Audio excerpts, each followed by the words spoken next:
प्रभु यीशु मसीह के नाम में आपको अनुग्रह, शांति और आशीष मिले।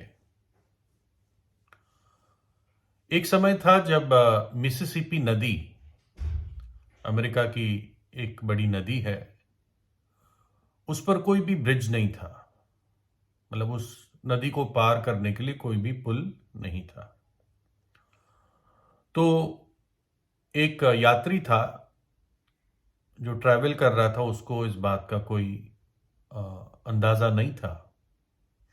तो जब वो नदी के एक किनारे पहुंचा, आई थिंक ये पहले, काफी समय पहले की बात है, क्योंकि तब कोई ब्रिज नहीं था।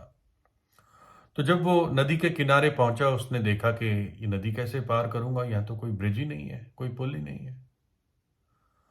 लेकिन बहुत भारी सर्दी का टाइम था, बहुत सिवियर विंटर थी, और पूरी नदी बर्फ हो गई थी, फ्रोजन। तो उसने सोचा कि जब ये बर्फ हो ही चुकी है तो अब मैं इस पर चल के चला जाता हूं। लेकिन उसको बहुत डर लग रहा था, कहीं भी कोई हिस्सा अगर इतना अ, ठोस ना हुआ तो वो हिस्सा टूट सकता है, और वो ठंडे पानी में नीचे गिर सकता है, अगर नीचे अ, पूरा बर्फ नहीं हुआ है तो उसने क्या किया कि उस नदी पर भरोसा ना करके, उस बर्फ पे भरोसा ना करके, वो अपने दो हाथ और दो पैर पे आ गया, और धीरे धीरे जैसे एक प्राणी चलता है अपने चार पैरों पे, वो चलने लगा। थोड़ा सा थपथपा के देखता था कि सही है, फिर आगे बढ़ता था, आगे बढ़ता था। शाम हो चुकी थी, बहुत ठंड थी, और अब अंधेरा आने लगा था। तो आधा तो वो क्रॉस कर चुका था, लेकिन अब और आधा उसको पार करना था। तो जब ये सारा अनुमान वो लगा रहा था, तो एकदम उसने पीछे से एक आवाज सुनी, गीत गाने की। और उसने उस आवाज को सुनकर उसको थोड़ा सांत्वना लगा कि चलो कोई साथी मिल गया। और देखते देखते उसने देखा कि एकदम उस अंधेरी शाम में से चार घोड़े निकले। चार घोड़ों के पीछे एक गाड़ी लगी थी, और उस गाड़ी पर एक आदमी बैठा था, और उस गाड़ी में काफी सारा कोयला था। कोयला डिलीवरी वाली गाड़ी थी वो। और आदमी आराम से गाते गाते उस नदी के पार जा रहा था, बर्फ के ऊपर। और तब उस आदमी को एहसास हुआ होगा कि मैं कितना मूर्ख हूं। और दूसरा, कैसे पूरे आनंद के साथ, अपनी मस्ती में, बिना किसी डर के, चार घोड़े, गाड़ी, कोयला, पता नहीं कितना किलो कोयला था, वो लेते हुए वो क्रॉस कर रहा था। पहले मनुष्य के साथ क्या समस्या थी? उसको मालूम नहीं था कि मैं कौन सा मार्ग अपनाऊं, या कैसे इसके पार करूं, इस नदी को कैसे पार करूं, क्योंकि पहले उसका अनुभव नहीं था, ना उसको कोई बताने वाला था। उसको, कह सकते हैं, कोई भी उस पर अनुभवी विश्वास का प्रभाव नहीं था। एक होता है ना कि मानो कि आपके घर पे एक टेबल है, और कभी भी कोई ऊपर से चीज निकालनी होती है तो आप उस टेबल पे चढ़ के निकाल लेते हैं। और चाहे आप उम्र में बड़े भी हो जाओ, तो आप कभी भी उसी टेबल को यूज करेंगे, क्योंकि आपको कॉन्फिडेंस है कि ये टेबल बहुत मजबूत है, ये एक या दो आदमी को उठा लेगा। इसको कहते हैं अनुभवी विश्वास। तो उस आदमी को अनुभवी विश्वास नहीं था। लेकिन दूसरा, उसकी हिम्मत देखो, उसको जरा भी चिंता नहीं थी कि नदी टूटेगी, बर्फ टूटेगा। चार घोड़े, गाड़ी, कोयले को लेकर गीत गाता हुआ पूरे अपने आनंद में वो नदी को क्रॉस कर रहा था। कई जो गीत लिखने वाले हैं, आत्मिक गीत लिखने वाले, उन्होंने मृत्यु को एक नदी की तरह तुलना की है कि जब एक आदमी मरता है तो एक नदी पार करना होता है। जो व्यक्ति उस नदी को पार कर लेता है वो उस किनारे पे पहुंचता है जहां पर परमेश्वर का राज्य है, जहां पे अनंत जीवन में प्रवेश करना है, उद्धार या मुक्ति है, जहां पे अद्भुत आनंद है, अगम्य ज्योति है, जहां पे फिर पाप नहीं, मृत्यु नहीं, दुख नहीं, कांटे नहीं, कोई प्रकार की दुष्टता नहीं है। व्यक्ति पाप रहित दशा में परमेश्वर की उपस्थिति में फिर सदा के लिए जीता है। बाइबल इस चीज को उद्धार या मुक्ति या अनंत जीवन के नाम से हमें सिखाती है। मतलब ये उनके नाम है इस अनुभव के, इस आने वाले समय के लिए, इस आने वाले जीवन के ये नाम है।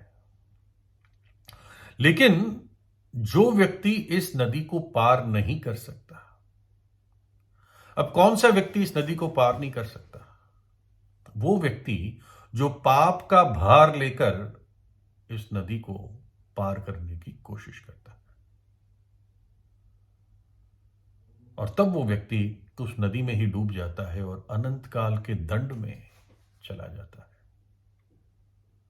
जो आग की झील है, जहां पर रोना और दांतों का पीसना है, जहां भारी अंधकार है, जहां की आग बुझती नहीं, वहां का कीड़ा मरता नहीं। और इसलिए उस नदी को पार करने के लिए एक व्यक्ति को बिना पाप के बोझ उसको वो नदी पार करनी है। यानी नदी में पार करना शुरू करने से पहले उसके पाप क्षमा हो जाने चाहिए, उसके पाप धुल जाने चाहिए, तभी वो पार कर पाएगा, है ना? और दूसरा, उसको कोई परखी हुई चीज जिस पर वो भरोसा करता है, उसको उसकी आवश्यकता है। जैसे दूसरा जो घोड़े गाड़ी वाला आदमी था, उसने उस नदी को परखा था, पहले आता जाता रहता था, और इसलिए वो बिना किसी फिक्र के पार कर पा रहा था। प्रभु यीशु मसीह ने कई बातें अनंत जीवन के बारे में कही, और इसलिए अनंत जीवन एक हकीकत है। लेकिन कहां बिताओगे, यह भी एक बहुत बड़ा सवाल है। परमेश्वर की उपस्थिति में बिताओगे या अनंत काल की आग में बिताओगे? प्रभु यीशु ने कहा, और अनंत जीवन यह है कि वे तुझ अद्वैत सच्चे परमेश्वर को और यीशु मसीह को जिसे तूने भेजा है जाने। परमेश्वर के पुत्र को जानना, उस पर विश्वास करना अनंत जीवन है। चोर किसी और काम के लिए नहीं, परंतु केवल चोरी करने और घात करने और नाश करने को आता है। मैं इसलिए आया कि वे जीवन पाए और बहुतायत का जीवन पाए।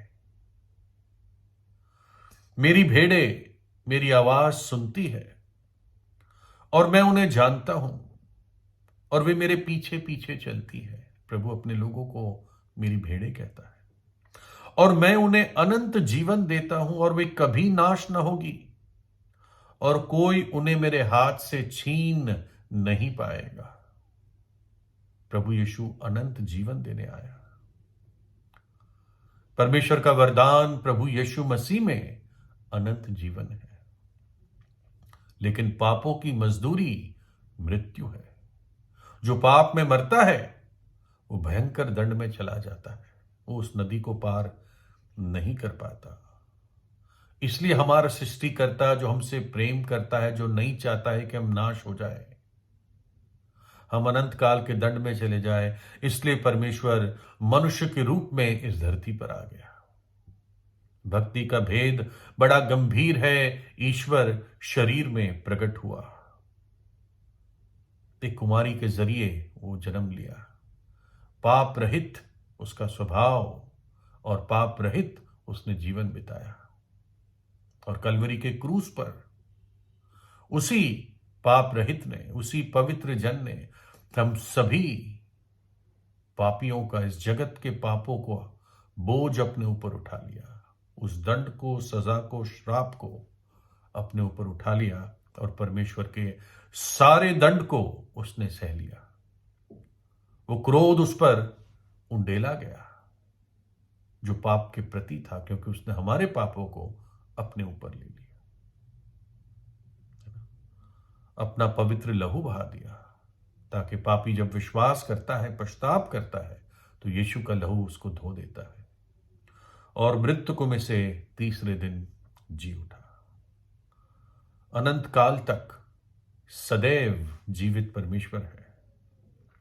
वो एक परखा हुआ कोने के सिरे का पत्थर है, परखी हुई चट्टान है।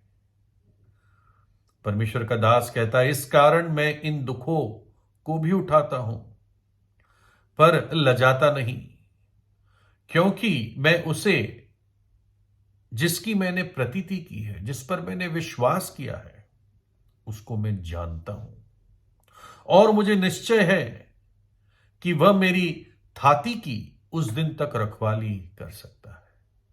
जिस पे मैंने विश्वास किया उसको मैं जानता हूं कि वो मुझे पार लगाएगा। उसने मेरे पाप को अपने ऊपर उठा लिया, मुझे क्षमा किया। यहोवा, या साधारण शब्दों में यीशु मेरी चट्टान और मेरा गढ़ और मेरा छुड़ाने वाला है।